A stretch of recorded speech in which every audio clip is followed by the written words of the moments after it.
No tenía. Permítanme tantito. Bien. Profesora, ¿Sí? me quedé sin señal y no pude, apenas contesté unas, pero ya no lo pude enviar. Nos vemos al final, por favor, ¿sí? Sí, de favor. Yo igual, profesora, justo acabo de terminar la pregunta 6, pero ¿cómo? ¿Ya no se puede enviar? Ya no, cerré 10:46. Sí, No lo puedo sí. enviar ya, aunque tenga lo que tenga. Ya no se puede. A ver, espérenme, deje abrir un poco la... a ver, equipos. Quinto 2. Tareas.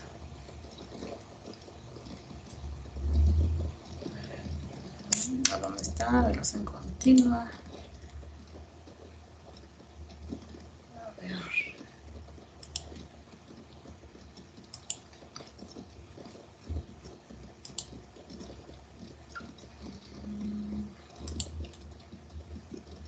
Vamos a ponerle 10:50. Listo. A ver, ya. Bien. Vamos a continuar, jóvenes. Estábamos en el tema de depredación. Vamos a ver perfil de investigadores. Aquí habla de Rick A. Reilea de la Universidad de Pittsburgh, Maestra, Pensilvania. ese me tocaba a mí, ¿no? Perfil de investigadores. Sí, creo que me había dicho que lo hiciera. Bueno. Porque creo que me tocaba cuantificando y me dijo que hiciera mejor eso. Bueno, a ver, entonces, adelante. Comparto el... Sí, deje regresar. Listo, ya está lista.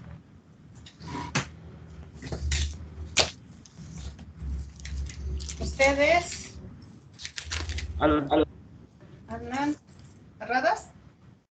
Sí, ¿Desde quinto 1 o quinto 2? 1.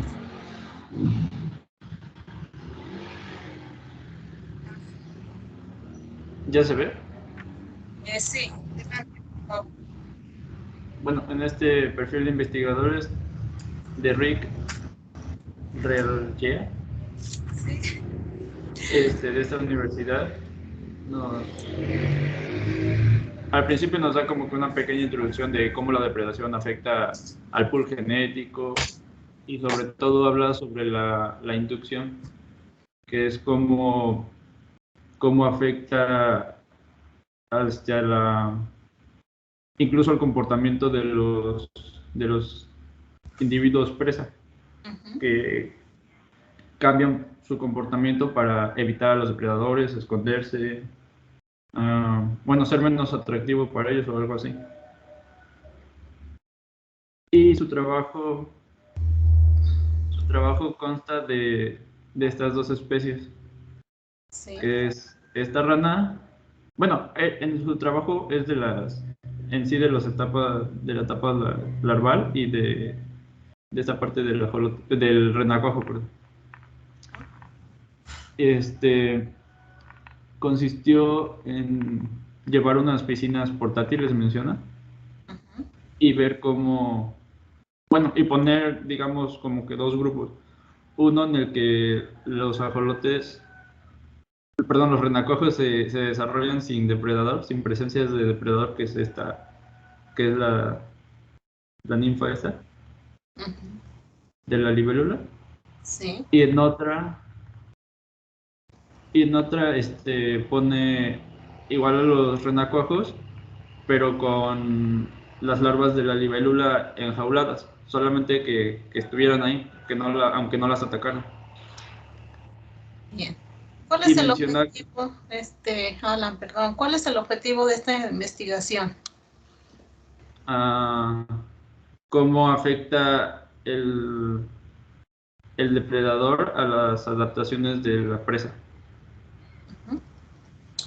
Sobre cambios de comportamiento y morfología. Bien. Ajá, principalmente. Adelante. Y Entonces dice que al estar solamente presente, aunque no los ataque, aunque no los pueda atacar, detectan como señales químicas y se sienten bajo amenaza y cambian su comportamiento y se vuelven menos activas. Sí, son menos activas, se mueven menos. Y esto es la lógica de que si se mueven menos, se los van a encontrar menos, entonces se los van a comer menos. Pero esto a su vez afecta a su estructura. ¿Qué estructura? En el caso de en las tapas de ajolote, cambia. El cuerpo es más corto. Sí. Y su colita es más larga. Bien. A ver, dígame los resultados que obtuvo este investigador. Sí, permítame, se me andaban olvidando un poquito. Bueno, están aquí en las gráficas. Permítame.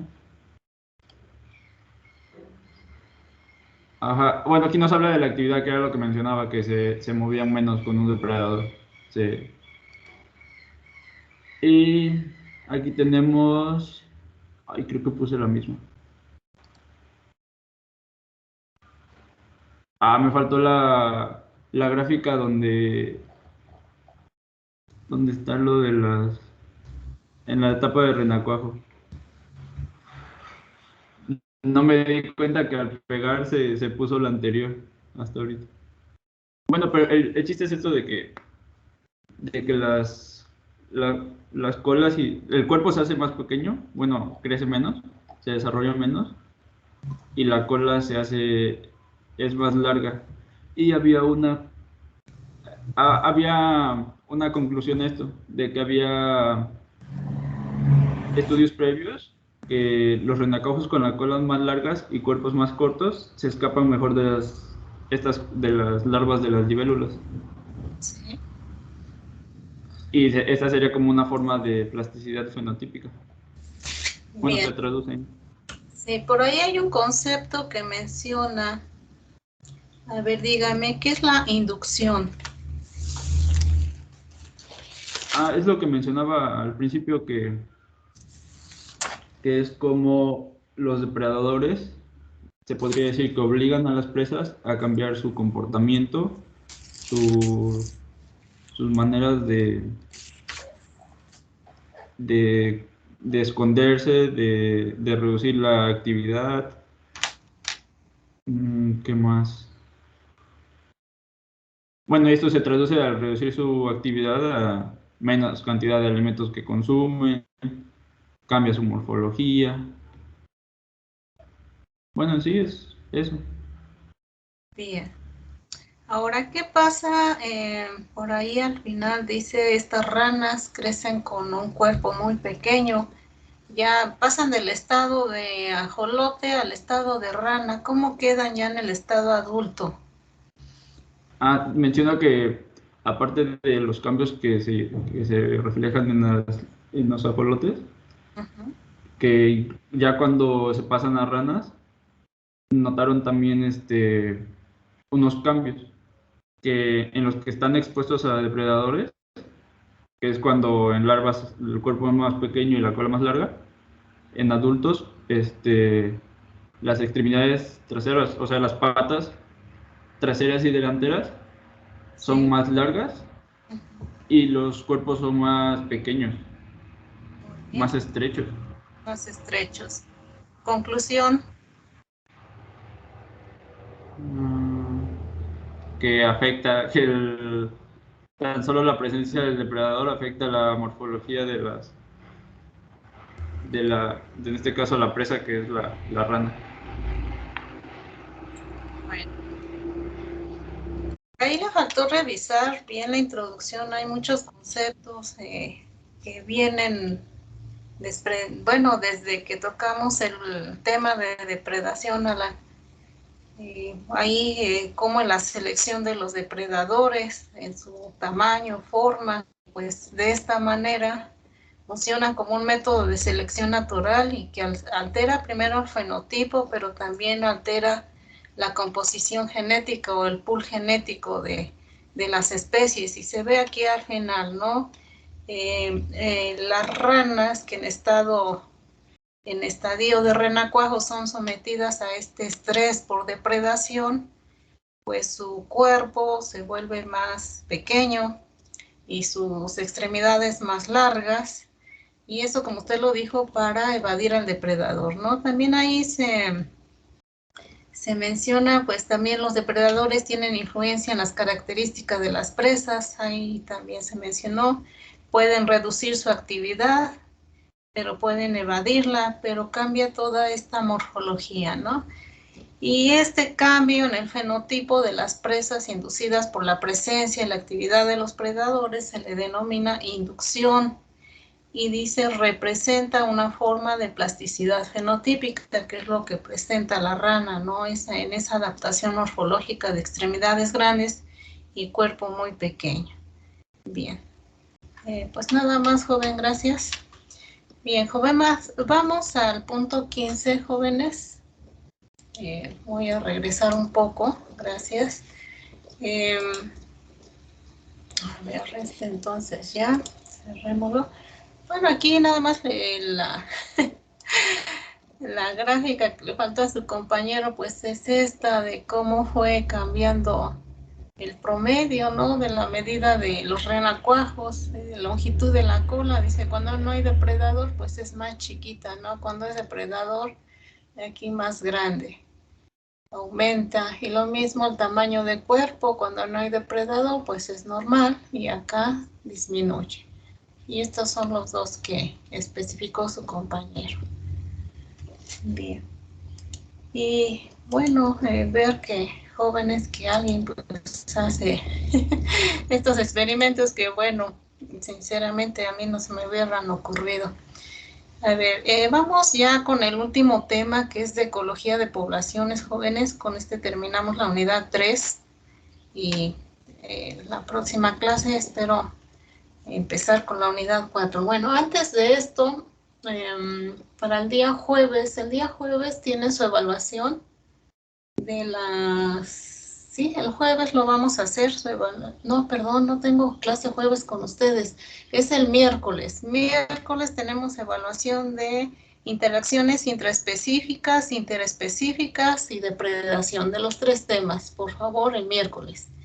Y hagan lo posible por conectarse y hacer esa evaluación, porque ya no voy a volver a reprogramar. Creo que ya lo había comentado. Bien. También, ya es oportunidad que estamos hablando de esto de no reprogramar. Estuve checando, jóvenes. Cada uno de ustedes ya tiene acumuladas 6 participaciones. Hay algunos de ustedes que nada más tienen 2 participaciones y 4 no tienen. Entonces, pues son muchas participaciones. Lo que pasa es que ya no tenemos tiempo para que expongan otro artículo. Y bueno, pues ya no va a haber oportunidad de presentarlo. Si presentaron su subtema bien, y si no, pues ni modo. Los invito a que en lo sucesivo pues hagan el propósito de conectarse y por lo menos comentar qué es lo que les tocó de ese subtema, jóvenes. Bien, ahora sí pasamos a parasitismo y mutualismo. Vamos a hablar de los tipos de parásitos, del tamaño y el lugar donde se hospedan, cómo se clasifican, también los hospederos. ¿Cómo se transmite? Transmisión directa entre organismos hospederos, el vector intermediario. Algunos parásitos pues necesitan de más de 2 hospederos para poder llevar a la etapa adulta.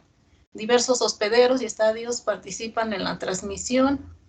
Los hospederos responden frente a las invasiones parasitarias, como los mecanismos de adaptación fisiológica para... Pues una sería para deshacerse del parásito o matarlo, ¿no? Los parásitos afectan a la sobrevivencia y la reproducción, sobre todo en los animales.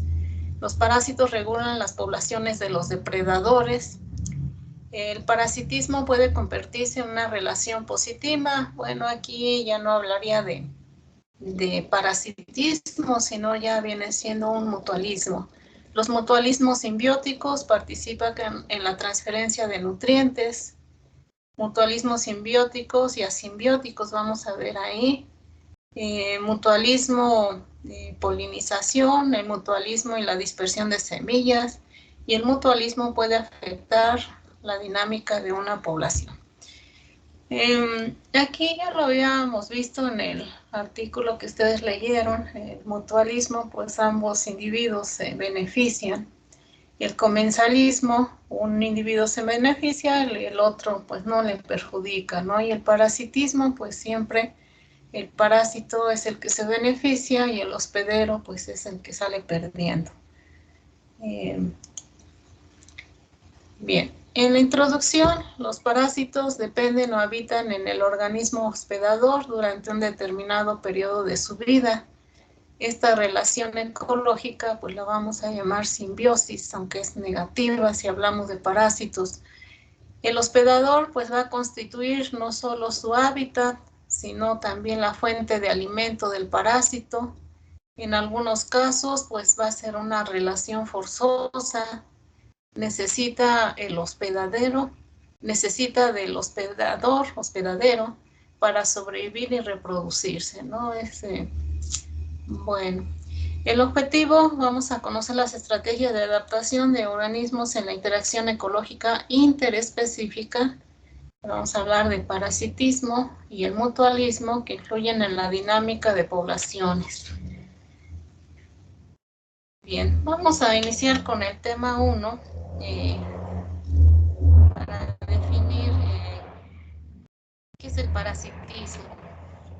A ver, entonces le pido por favor a ver, ¿quién le tocó el 15-1? Leopoldo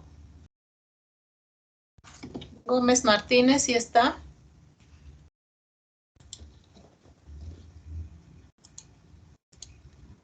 Sí es 15. Muy bien, espérenlo. ¿No está, jóvenes? Muy bien. Empezamos mal. Correcto, ni modo. A ver, jóvenes, vamos a empezar entonces aquí con el parasitismo. Primero vamos a definir qué es el parasitismo. Va a ser la relación entre dos organismos que conviven. Al convivir, pues vamos a llamar un tipo de simbiosis. El parásito capta nutrientes de los tejidos del organismo en el cual habita, es un hospedador. Habitualmente el parásito no mata al hospedero. Es posible que el hospedadero o hospedero muera a causa de una infección secundaria o sufra un desarrollo atrofiado como la escualidez o esterilidad. Entonces, el parásito, pues no, como dice aquí, no únicamente es su fuente de alimento, sino también es un hábitat, ¿no? Recordemos, y lo vemos ahorita en casa, ¿no? Si nuestras mascotas tienen pulgas, pues es su hábitat y es su fuente de alimento, ¿no?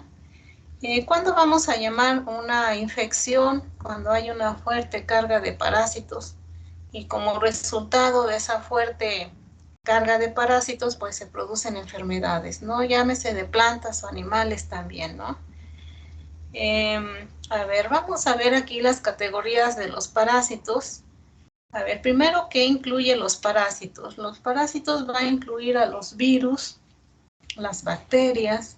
Por aquí no viene tan definido en el libro, pero bueno, los parásitos vamos a incluir los virus, las bacterias, los protistas, los hongos. Protistas son los protozoarios. Y aquí, bueno, aquí están los virus, bacterias, los protozoarios, los hongos, plantas. También vamos a tener, sobre todo en nuestras especies forestales, todos los muérdagos que por ahí vemos. También invertebrados como artrópodos, como las chinches, las pulgas, los piojos, las garrapatas, etcétera, ¿no? Entrarían aquí dentro de los invertebrados. Bien, bueno, virus, aquí están algunos virus también. Tenemos estas infecciones en nuestras plantas. Generalmente en los árboles los virus causan pudrición, ¿no? En el tronco, en la raíz. Protozoarios, estos generalmente los encontramos en aguas estancadas, o sea, las amebas que luego crecen en nuestra panza, pues son debidas a esto, ¿no? Estos organismos que viven en agua sucia. Bacterias, por ejemplo, algunas bacterias que nos producen diarreas, ¿no? Y algunas enfermedades como difteria y todo esto, pues son bacterias, ¿no? Que también por alimentos que están contaminados. Hongos, hay hongos benéficos, como ya lo vieron en la evaluación, el ejemplo de las ectomicorrizas y endomicorrizas, ¿no? Que son benéficas para nuestras especies forestales, pero hay también hongos que pueden atrofiar el desarrollo de nuestras especies forestales, ¿no? También aquí parásitos, el ejemplo aquí hongos parasitando a orugas, aquí un tipo de parásito está por ahí vean la historia o el ciclo de vida de reproducción del pájaro Q. Se considera un parásito, ¿no? Porque de hecho no lo cría la hembra, que es de su especie, sino va y deposita el huevo en otro nido, ¿no? Aquí la mosquita blanca, el muérdago, aquí los hongos pudridores de raíz, hongos pudridores de madera viva. Bien.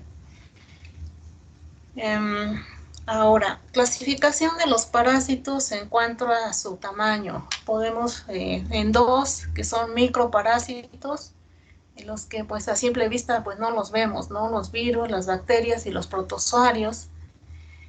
Aquí características pues tienen un breve intervalo generacional, se relacionan con alguna enfermedad, la duración de la infección es corta y transmisión de un hospedero a otro pues es en forma directa. Ya mencionaba ahí los protozoarios, ¿no?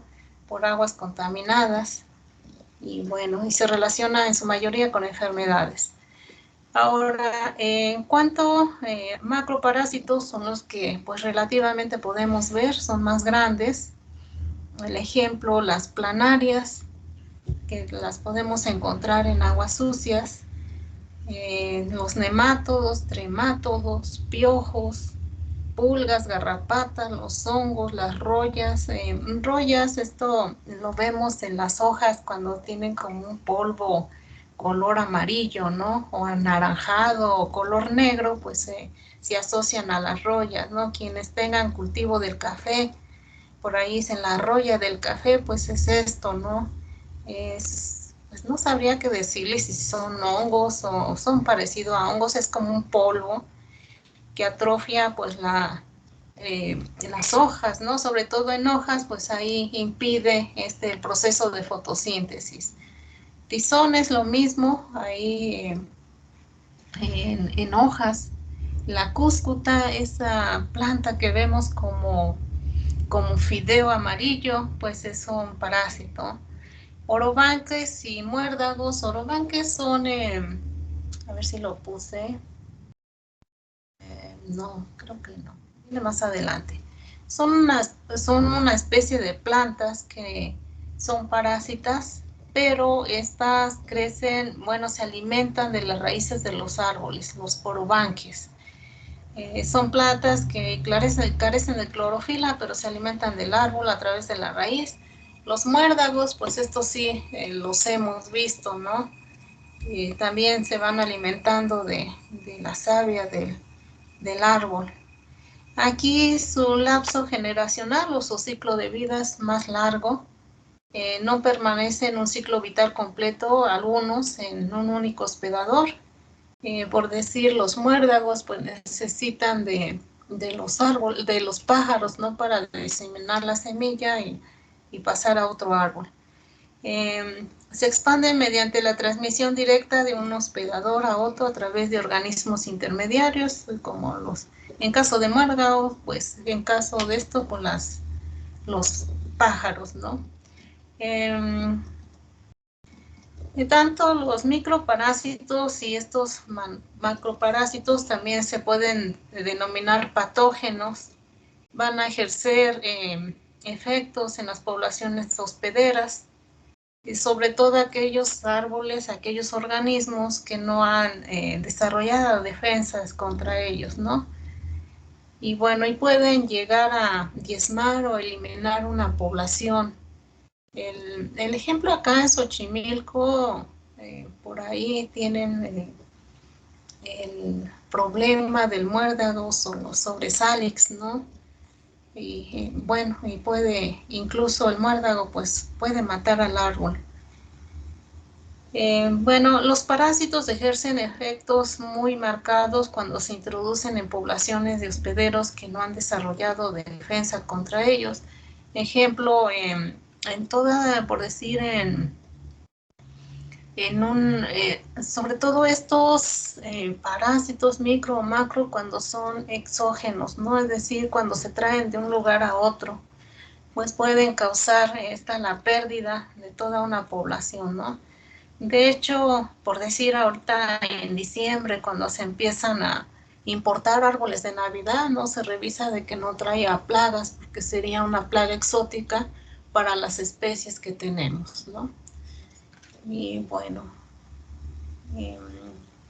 ahora, también aquí, por la forma donde se ubican, pues también le vamos a llamar ectoparásitos, endoparásitos y mesoparásitos, que es como la parte intermedia. Ectoparásitos son aquellos que están adheridos a la piel, al pelo, a las plumas. Y bueno, aquí lo vemos, ¿no? El ejemplo de una garrapata, un piojo. En el ser humano, pues más cuando somos pequeños, ¿no? En edad escolar, bueno, por ahí dice quien no tuvo piojos, creo que no fue niño. Pero bueno, si ustedes tienen la curiosidad de ver algunas aves, pues tienen estas como moscas que son chupadoras de sangre, no muy pegajosas, feas. Las pulgas, pues ni se diga, si tenemos mascotas, gatos, perros, y si ya es una infestación muy grande, pues incluso los animales se les empieza a caer el pelo, ¿no? Ectoparásitos. Bueno, endoparásitos son aquellos que viven dentro o se alimentan dentro del hospedero.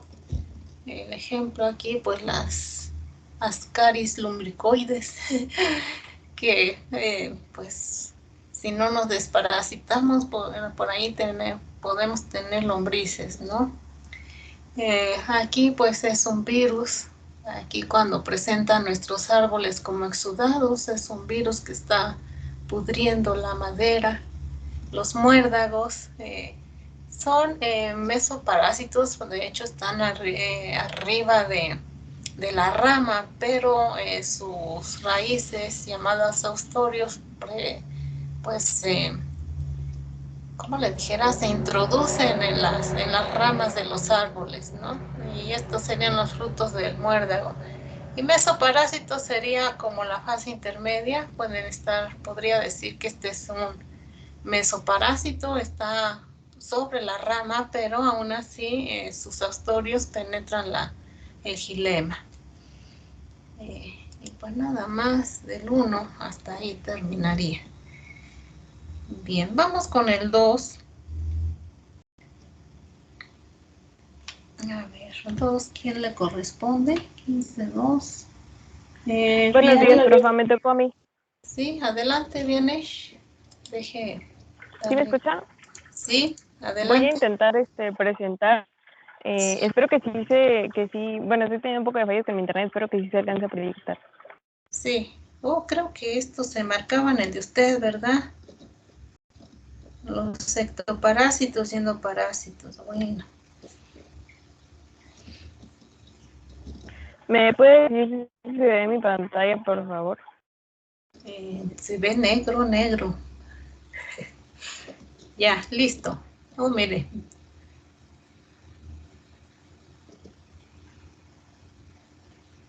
Bueno, me avisan si en caso de que se deje ver o cuando cambie, por favor. Bueno, para este tema nos menciona, para empezar, que para los hospederos, pues existen diferentes hábitats.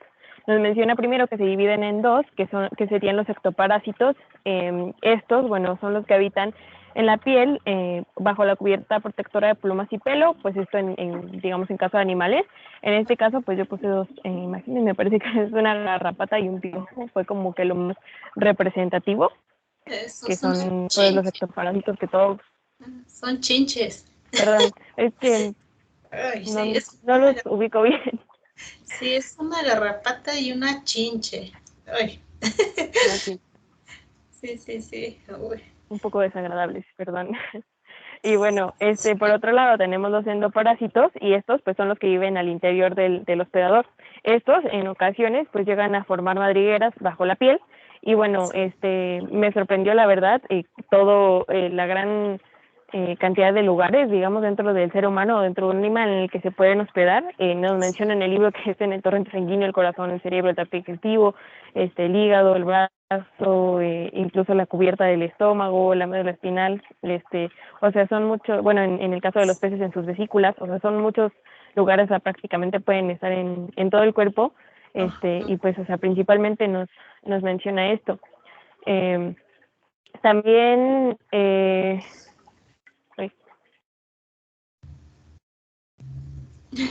me menciona si ya se cambió la diapositiva, por favor.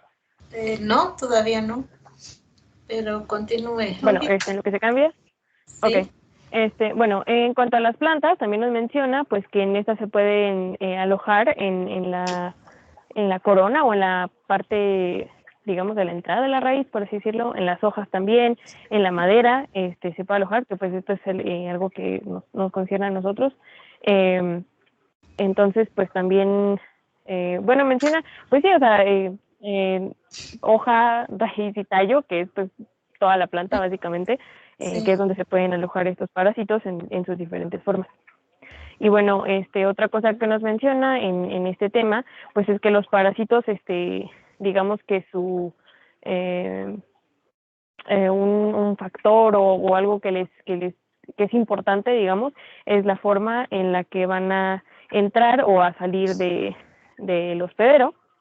Bueno, algo que bueno, yo en este caso, no sé si ya se ve la imagen, pero bueno, cuando se vea, bueno, algo que yo creo que a lo mejor vimos en biología animal o algo así, pues es, digamos, los ciclos de vida de los parásitos, cómo entran, y pues, por ejemplo, hay algunos que tienen, digamos, sus dos hospederos, uno en el que es, digamos, hasta en el que viven hasta que llegan a cierto punto de su desarrollo y tienen un hospedero permanente, digamos, que es donde pues ya van a reproducirse o pues a tener sus crías. Y bueno, pues en algunos casos de los parásitos, pues estos se cambian de hospedero en su estado de infección o en su estado larvario, larvario me parece. Sí. Y pues la manera de ingerirlos, pues existen, bueno, digo ingerirlos porque pues por ejemplo en humanos pues es mediante la comida, el agua que no se lava bien, entre otros, pero pues es la manera de entrada mediante la boca, los orificios nasales, digamos, de todos los orificios que tenemos, pues por ahí pueden entrar los parásitos y pues salir igual mediante las excreciones nasales, mediante los excrementos. Entonces, pues creo que eso sería todo lo que abarcaba mi tema, profe. Sí, de hecho, muy bien, gracias. Y sí, como dice, el ejemplo de ahorita del virus que estamos viviendo, ¿no? Es un parásito. Y como usted dice, en todas las mucosas, en todos los orificios. Y la forma de entrada, ¿no? Se supone que hasta en los ojos puede entrar el virus de COVID, en los ojos, la nariz, la boca. Y bueno, como dice ahí, todos los orificios que tengamos, pues pueden entrar estos parásitos, ¿no?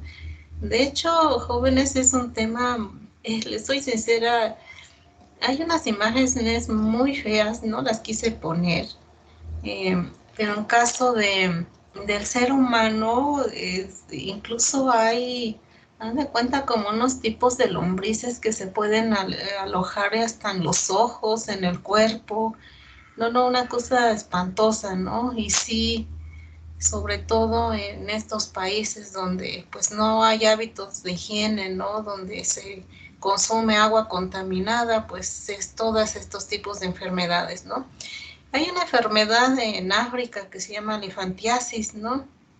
También es provocada por virus. Hay otra donde pues hay una especie como de gusano, al final hace orificios donde sea en cualquier parte del cuerpo para salir y reproducirse, y son imágenes muy desagradables, la verdad. No. Aunque bueno, aunque pues no estamos exentos de tener algún parásito, ¿no? Bien, vamos a seguir, gracias, Bianca, con el 3, Uciel. Por ahí está Uciel. Profa, me dijo Sí, profesora. que... Sí, ya está. A ver, ¿Me Uciel. escucha? Sí, adelante. Profesora. Sí, Uciel.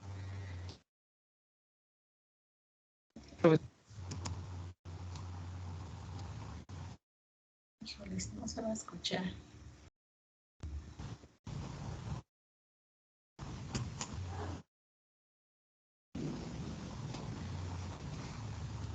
¿Ya se venta ya? Todavía no se ve. Nada más vemos su perfil que está por... Es en Huicatlán, es en Tehuacán, ¿verdad? Su fotografía. Ah, sí, profesora. Sí, es donde está un mirador. Es el jardín botánico, ¿verdad? Sí, Muy bien. Mire, sí. Es la foto de hace 3 años. sí, ¿Ya se ve la presentación? no.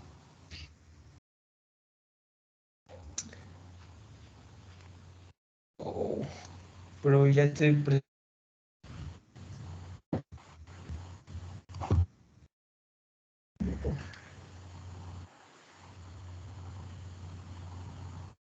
Eh, no se ve. ¿Qué hacemos? Aunque esté chiquito, no es tan grande. De hecho, es muy pequeño el tema. A ver, no se ve. Sí, profesora. Puede, a ver, si quiere, ¿qué hacemos? Pongo la presentación que traigo y usted...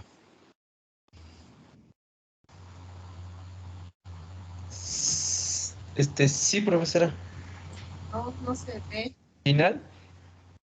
A ver, vamos con el punto 3. Permítame.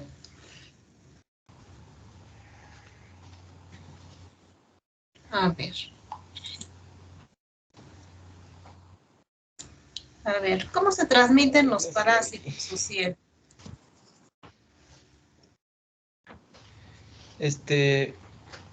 ¿Sí me escucha?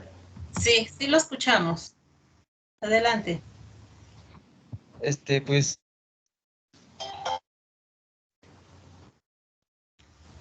pueden ser entre el contacto directo,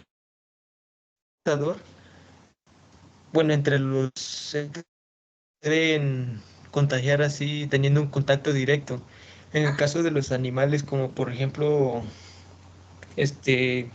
los perros, algunos perros pues tienen, y al tener este contacto, pues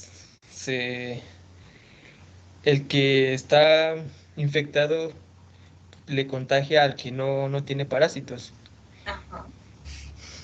En el caso nos habla sobre parásitos internos también, los de los con un parásito, nos habla sobre los nematodos, que ellos viven en el estómago de algunos hospederos, que después son expulsados mediante los heces y posteriormente son dispersados mediante el agua y algunas plantas que están cerca.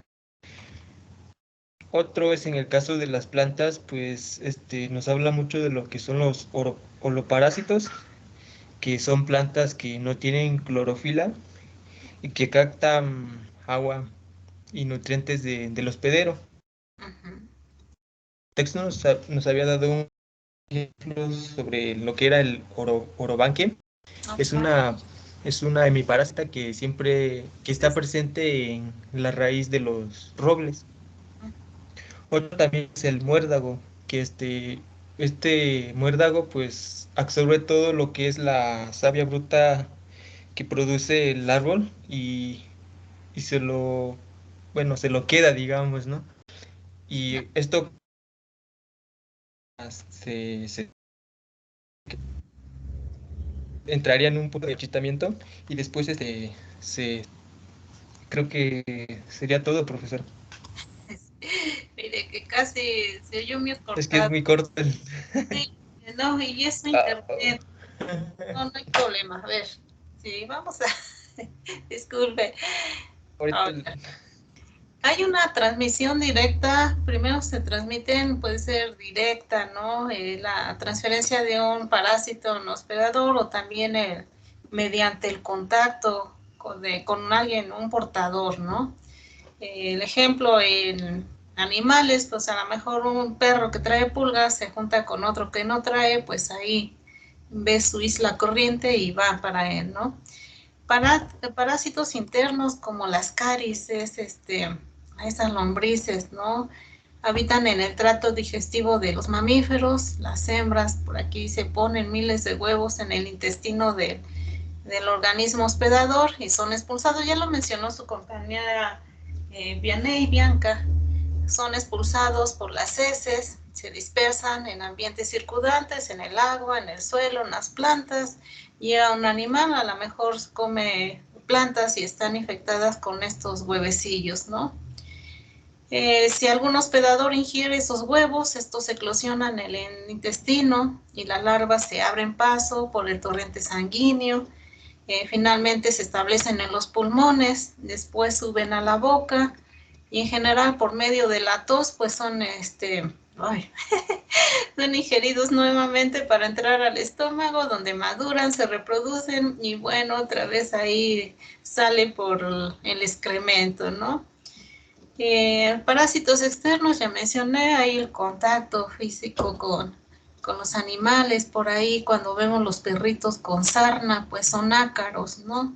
Lo que tiene, garrapatas, pulgas y todas estas, pues son, ponen los huevecillos, ¿no? Y solamente cambia un poco las pulgas, los huevecillos, pues siempre están en el suelo, ¿no? De las pulgas, bueno. Miren, jóvenes, aquí puse esto importante de algunas enfermedades y el tipo de parásito, ¿no? Bacterias, por decir cólera, pues da diarreas, vómitas, deshidratación. También por bacterias, la tifo, fiebres, los síntomas, diarrea, vómitos, inflamación del vaso, del intestino, la disentería, que este es más común cuando comemos alimentos contaminados, diarrea. Raramente es mortal en adultos, pero produce la muerte en los niños. Bacterias, gastroenteritis, pues también es por un parásito, la hepatitis, cuando también se infecta el hígado, ¿no? Poliomielitis, aunque ya en México pues se supone que ya está erradicada. Por protozoarios también la disentería y la amibiasis, ¿no? También esto por tomar agua contaminada. Gusanos, esquizomiasis, es anemia y fatiga continua. Bueno, no lo sé, no lo he oído, pero estas sí, jóvenes. Tifus no lo hemos sufrido, cólera, pues afortunadamente no. Pero estas disenterias, pues sí, ¿no? Diarreas. Enfermedades transmitidas por vectores, miren, los mosquitos, pues también es otro tipo de lo que es la malaria, o la fiebre amarilla, chikungunya, el Zika, paludismo. El vector intermedio, pues siempre van a ser los moscos, ¿no? Las pulgas, por ahí hay las pulgas, sobre todo de las ratas, provocaron una de las mayores epidemias en Europa, que fue la peste negra, ¿no? Garrapatas transmiten una enfermedad que es la del Lyme. Pues nada, esta no la he oído tampoco, pero esta sí. Las chinches, la enfermedad de Chaga. Caracoles acuáticos, esquistosomiasis. Generalmente les produce enfermedades a los venados, los caracoles acuáticos. Papalotillas, flebotomos, estoy sincera, esto no sé. Las moscas, esto sí, en áreas tropicales, la tsetse. Esta mosca, de hecho, oviposita y crecen las larvas, ¿no? En la piel del ser humano. Bueno, moscas negras, oncocercosis, ceguera, ¡ay, Dios mío, ceguera! Bueno, y los vectores, ¿no? Y no estamos exentos, pues, de todos estos parásitos, jóvenes. Y bueno, estos serían las plantas que no producen clorofila, pero se alimentan, son los orobanquias de las raíces parasitan los robles, los quercus, y esta es otra, Confolis americana, Epiphagus virginiana. Este es otro parásito de la raíz. De hecho, crecería abajo en el piso forestal, no crece sobre el árbol, sobre el piso forestal, pero se está alimentando de estos árboles, ¿no? Este es un fagus, una haya. Y bueno, esto ya ni se diga, esto lo vemos, si vivimos en un área forestal, pues vemos estos hongos, ¿no? Algunos hongos, no todos, se alimentan del árbol, de la raíz, aquí de la corona, aquí, bueno, sería, ¿cómo dijera? Casi tocando la raíz del suelo, ¿no? La raíz del árbol, perdón. Y bueno, pues nada más. Y bien, vamos con el punto 4. Es Jordán. ¿Sí está ahí, Manuel? Bueno, tampoco, no le interesa la materia de ecología. Y miren que por ecología no pueden llegar a ser ingenieros, jóvenes. Bien.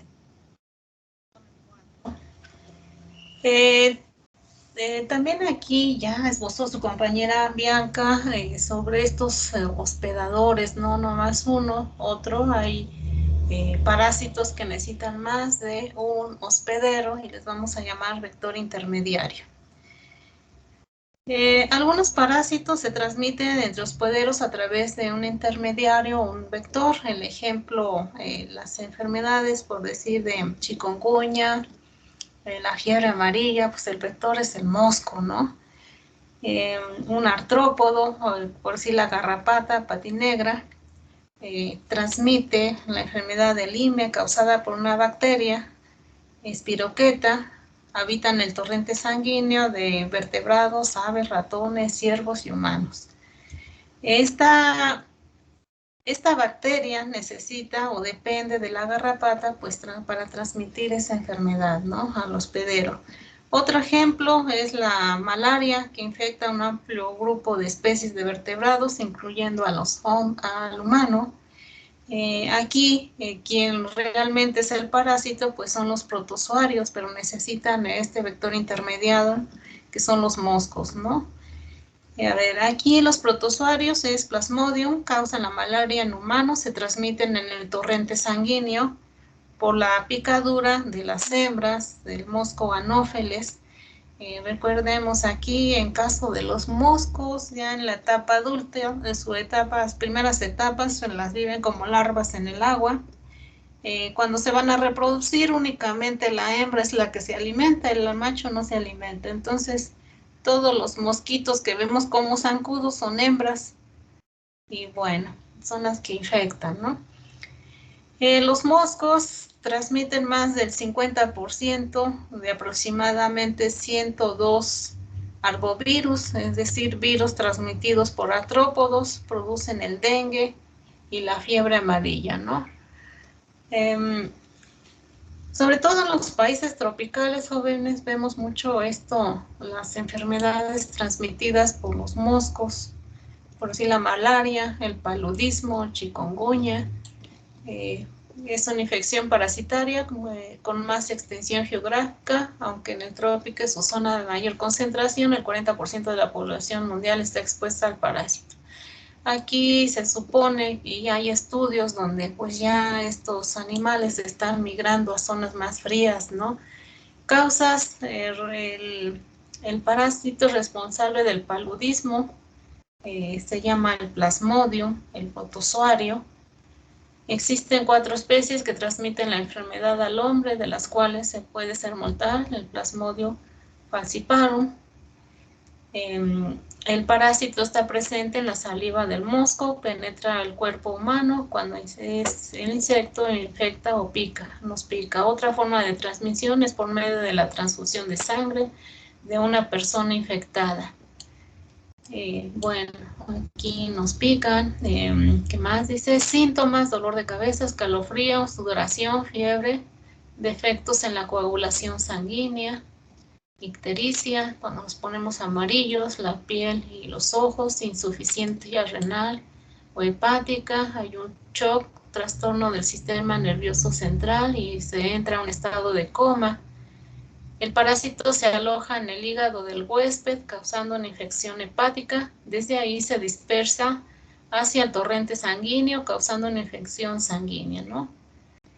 Recomendaciones por ahí también en las campañas, ¿no? Sobre todo cuando entra la época de calor y la lluvia, no tirar el agua estancada, jóvenes. Tratamiento rápido y eficaz, uso de mosquiteros, insecticidas, y acá en el sur no hay épocas donde pasan las fumigaciones y nos toca, ¿no?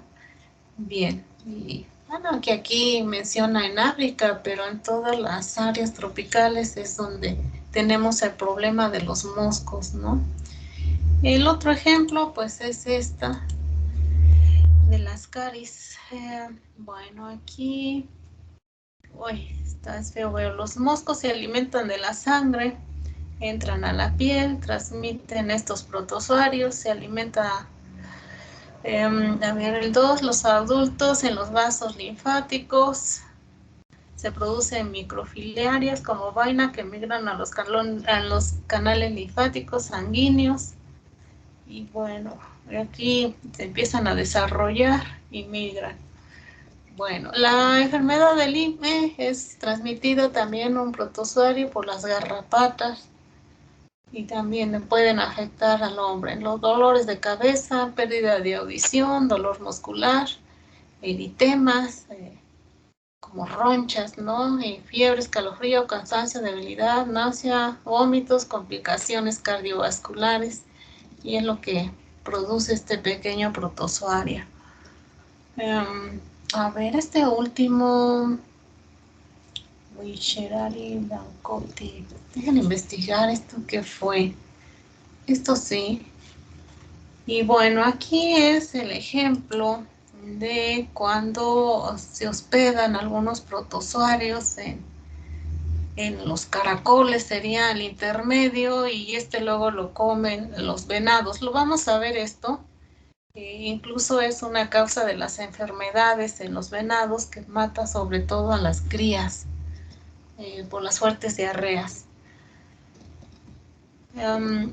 También en la madera, jóvenes, vamos a encontrar vectores intermediarios, ejemplo en la pudrición de madera viva. Aquí el insecto vector, pues van a ser estos escarabajos de la corteza, Scolitus, Multistratus y Lurgopinus rufipes. Estos no los tenemos, pero bueno, otras especies sí están en México, que son los que comen la madera viva de árboles, sobre todo que se encuentran en estrés, ¿no? Aquí el vector es un hongo que va adherido al sistema bucal de estos animales, y son los que provocan la pudrición de la madera, ¿no? Madera viva. ¿Y qué hacen? Bueno, opositar La hembra busca, ya lo vimos, los lados donde está más húmedo, ahí oviposita, ahí crecen las larvas y se empiezan a alimentar del xilema de la madera, ¿no? ¿Y qué es lo que provoca que el árbol muera? Pues este hongo es el que obstruye el paso del agua del árbol y por eso se muere, ¿no? No tanto por las galerías y lo que se alimenta, sino por la obstrucción del paso del agua del hongo, es lo que impide. Y bueno, aquí es un ejemplo de los descortezadores. Esto es toda una materia. Cuando lleven ahora plagas forestales, pues verán todos estos animalillos, cómo se identifican y qué parte del árbol es el que atacan. Muérdagos, ya habló su compañero, pues son plantas. Puede haber hemiparásitas y parásitas, de hecho son parásitas porque se alimentan de la savia elaborada del árbol, capta el agua, nutrientes de la planta hospedera. Aquí como el vector intermediario, ya lo mencioné, son las aves, llevan los frutos, pasan por el tracto digestivo y como lo defecan, y al defecarlo tiene una especie como de mucílago, se adhiere a las ramas de los árboles, ¿no? Y bueno, pues nada más, entonces va a haber hospederos intermediarios, ¿no? Para alguna propagación de algunos parásitos. A ver, en cuanto el ciclo de un hospedador definitivo es cuando pasa de aunque no lo menciona aquí en el 4, no sé por qué lo puse, pero bueno, hay un hospedador definitivo y un hospedador intermediario. El ejemplo que vimos, ¿no? Puede pasar de un hospedador a otro y en el último es donde realiza la fase de adulto, ¿no? A ver, aquí hablamos de la fasciola hipótica. Esta es, a ver, ¿cómo empezaría el ciclo? Migra, pues entraría aquí por comerla. Se come, penetración en el duodeno, puede ser en el estómago, migra al conducto biliar, atraviesa la pared intestinal, se desarrolla como adulto en el conducto biliar, y bueno, aquí se expulsa a través de las heces. El vector intermediario pues sería los caracoles, y el vector final pues sería el hombre, ¿no? Y bueno, aquí es el que les comentaba, después viene explicado.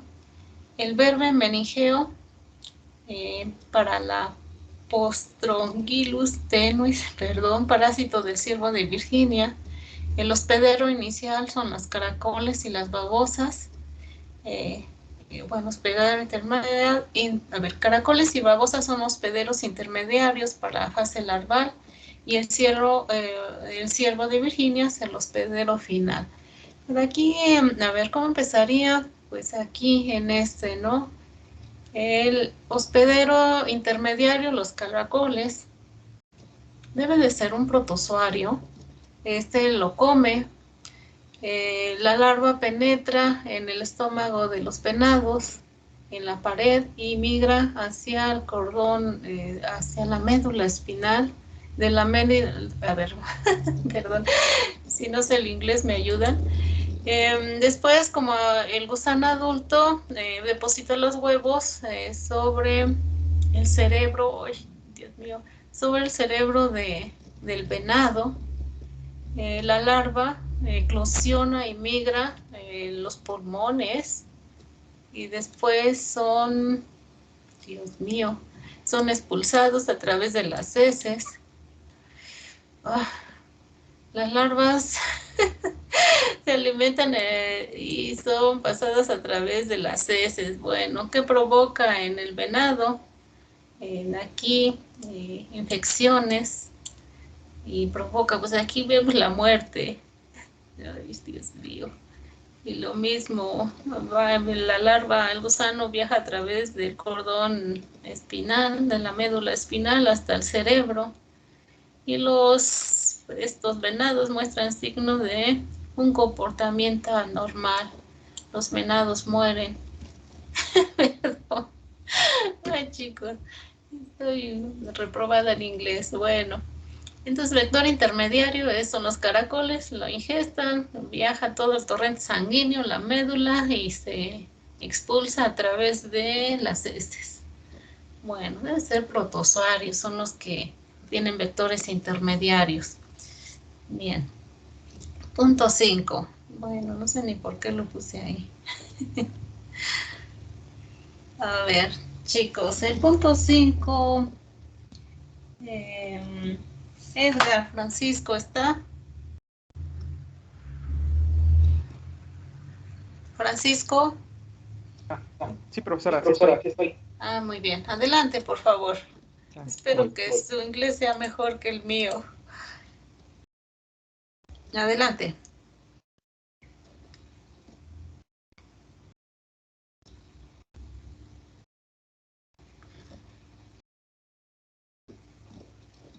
No sé si ya se vea. Sí. Bueno, pues el tema 5 consiste pues que hay diversos hospedadores y estadios que participan en la transmisión. Bueno, es muy cortito el tema. Sí, de hecho aquí viene lo del venado. Lo del venado, sí. Bueno, pues dice que algunas especies de parásitos a veces no logran permanecer durante todo su ciclo vital en solo una especie hospedadora. Y pues aquí es donde nos da dos conceptos, que es un hospedador definitivo y un hospedador intermediario. El definitivo pues consiste que en el parásito en él se vuelve adulto y alcanza la madurez, a diferencia del intermediario, que en esta pues alberga una fase de su desarrollo y esta puede necesitar de uno o incluso tres hospedadores intermediarios. Y pues cada fase se desarrolla si el parásito pues logra transmitirse al hospedador intermediario adecuado. Y pues también nos menciona que la dinámica de la población parasitaria está muy relacionada pues, con la dinámica poblacional, pues como los patrones de movimiento o las interacciones entre especies. Y pues la mayoría de los parásitos se emplea un método de transmisión indirecta, en el cual pues logran desarrollar sus fases de ciclo vital en diferentes especies. Y bueno, aquí nos menciona lo de el venado, el del ciervo de Virginia del Este, el Paralelapostrophilus tenuis. y pues esta nos menciona que los caracoles y... Ay, no. Sí, estaba bien. Sí. Pues aquí que los caracoles y las babosas, pues estas residen en el pasto y pues son la especie intermediaria para la fase de larva del parásito. Ajá. Y pues el ciervo al ingerir el caracol a la vez está ingiriendo el parásito y ya estando en el estómago del ciervo, las larvas abandonan el caracol y perforan la pared estomacal del ciervo. Después entran a la membrana abdominal y comienzan el viaje por la médula espinal hasta llegar a los espacios del cerebro. Sí. Y ya estando aquí en el cerebro, pues se aparean y producen huevos y de ahí proceden a recorrer el torrente sanguíneo, otra vez de regreso, y hasta llegar a los pulmones, donde se rompen los alvéolos y suben con la tos. Estas se ingieren, o sea, vuelven acá, suben acá y luego regresan y rompen los alveoles y suben con la tos y se ingieren y salen de nuevo por las heces en el primer estadio. Y pues los caracoles al momento de captar esas larvas, al estar en contacto con las heces, una vez estando en el caracol, pues continúa el ciclo. Y pues aquí conseguí unas imágenes del Paralelapostrophilus tenuis. Y aquí está, bueno, usted dijo que no quería ver cómo se ve en el ojo, entonces aquí está como si se logran observar. Ya no lo logré borrar y pues como tal ese es todo el tema. Sí, no, de hecho lo vemos en animales, pero también en humanos. Vean imágenes. Ay, no, es una cosa terrible. Soy muy asquerosa, lo reconozco, pero pues sí, no estamos exentos de todo esto, jóvenes. Más si nos gusta andar comiendo comida en la calle, donde en una esquina está un puesto de carnitas y cerca de él está defecando un perro. Bueno, perdón.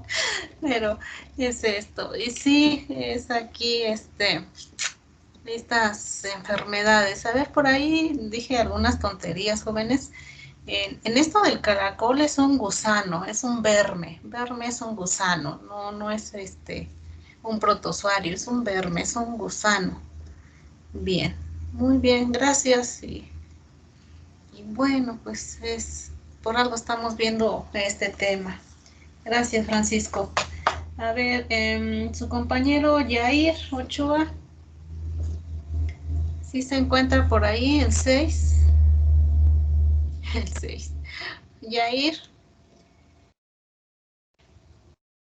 ¿ya no viene su compañero? Creo que ya no. Ay, chicos, bueno, ya no quiero estar como abuelita diciéndoles. A ver, vamos con el punto 6. Uy. Creo que me equivoqué de tema. Aquí respuesta de los hospederos es el 6, perdón, no le hagan caso aquí al número, es el 6. Primero, para responder a estas infestaciones, ya cuando está una sobrecarga de parásitos, pues cada organismo, cada animal o cada planta, pues va a responder a esta carga parasitaria, ¿no? Para esto, pues, han desarrollado una serie de adaptaciones o mecanismos que minimizan el efecto de los parásitos, ¿no? Una de las adaptaciones, pues, es combatir la infección parasitaria. A lo mejor las plantas no segregan alguna sustancia. El ejemplo, por decir aquí, en los árboles, ¿no? Aquí esta reacción cuando vemos exudado de resina, pues está combatiendo a la carga de los escarabajos, ¿no? Y esto lo vemos también. Entonces, esta es una forma de reaccionar ante esta presencia de estos parásitos. Entonces, hay respuestas o mecanismos que reducen la invasión parasitaria, combaten la infección parasitaria una vez producida. Un ejemplo, cuando nosotros nos pica algún mosco, ¿no? La principal reacción que tiene nuestro cuerpo es esto, ¿no? Se nos pone rojo y se empieza a formar como una costra, ¿no? Pues ahí es una reacción para combatir la infección. Hay mecanismos de defensa conductuales para evitar esta infección. El ejemplo lo vemos en casa, si tenemos gallina, pues empiezan a despiojar. O también con los baños de tierra, ¿no? Es para quitarse esa carga parasitaria. El ejemplo de también si tenemos algunos cerdos, ¿no? El revolcarse en lodo, pues, y si tienen piojos, pues es una forma de matarlos, ¿no? Y lo vemos aquí. Pues otra conducta es esto, que nosotros como humanos, cuando tenemos piojos, por ahí está nuestra mamá quitándole los piojos, ¿no? Bueno, en aves se acicalan, se rascan, se eliminan los piojos y las ninfas que se tengan en el plumaje. Hay otros animales donde hay incluso rascaderos, ¿no? Para quitarse los parásitos. Por aquí menciona, algunos animales buscan lugares densos, la sombra, para evitar la picadura, sobre todo de moscos. Y aquí habla de unas formas.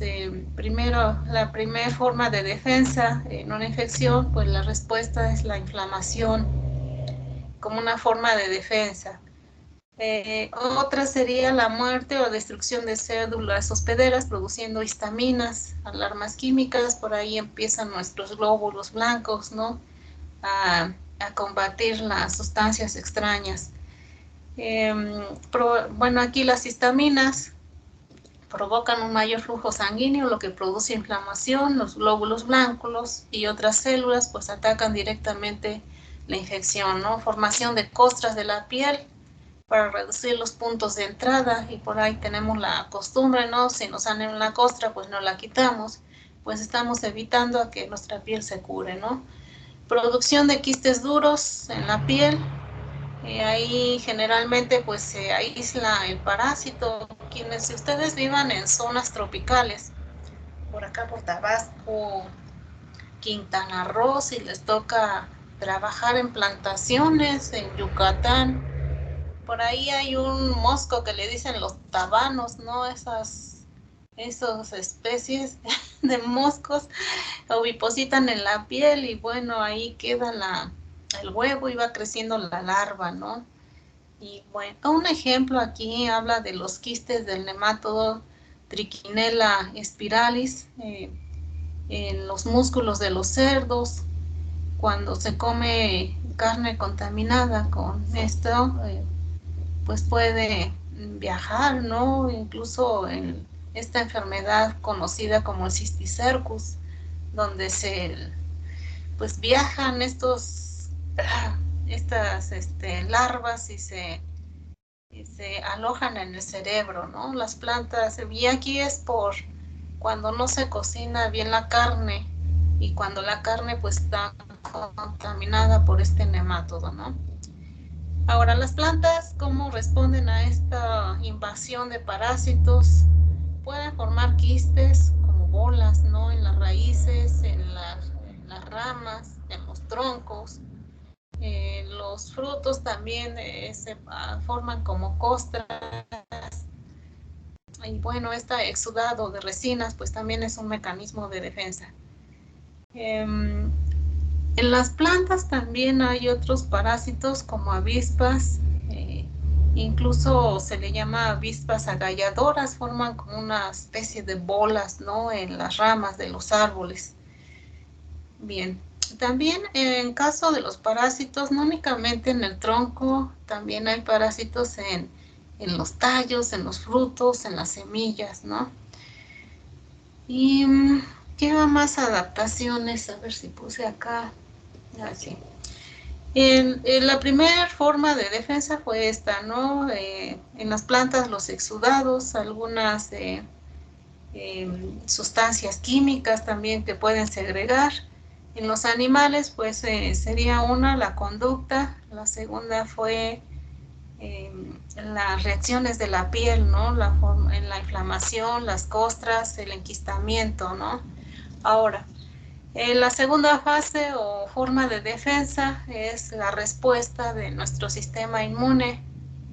Cuando un antígeno o un anticuerpo entra al torrente sanguíneo, induce una respuesta inmune y ahí empiezan los glóbulos blancos o los linfocitos, generan anticuerpos dirigidos a estos antígenos presentes en la superficie del parásito o liberados en el hospedador, ayudando a contrarrestar los efectos, ¿no? Aquí los anticuerpos no solo son costosos de producir desde el punto de vista energético, sino que también tienen el potencial de dañar los tejidos del hospedador. La respuesta inmune no necesariamente debe de matar al parásito para una forma eficaz, sino que también reduce su alimentación, el movimiento del parásito y la reproducción de este. A ver, un minuto y termino a la mitad. El sistema inmune es extremadamente específico y cuenta con una memoria detectable. Es capaz de recordar antígenos que combatió anteriormente y reaccionar frente a estos con mayor rapidez y fuerza, ¿no? Cuando la respuesta inmune es traspasada por estos anticuerpos, se producen infecciones crónicas del parásito en el hospedador. Si el animal sufre de una mala alimentación y presenta grave deficiencia en proteínas, se inhibe la producción normal de anticuerpos. El agotamiento de reservas energéticas hace que se desmorone el sistema inmune, permitiendo que el virus, otros parásitos, pues se vuelvan patógenos. Y bueno, aquí le dejo, jóvenes, ya son las 12. Vamos a retomar este segundo punto para ver cómo nuestro sistema inmune se defiende ante los parásitos. Bien, nos vemos el próximo miércoles es su examen, jóvenes. Entonces, estén pendientes a la hora. Y gracias. Dejen parar la... Hasta luego, profesora. Gracias. Buen día.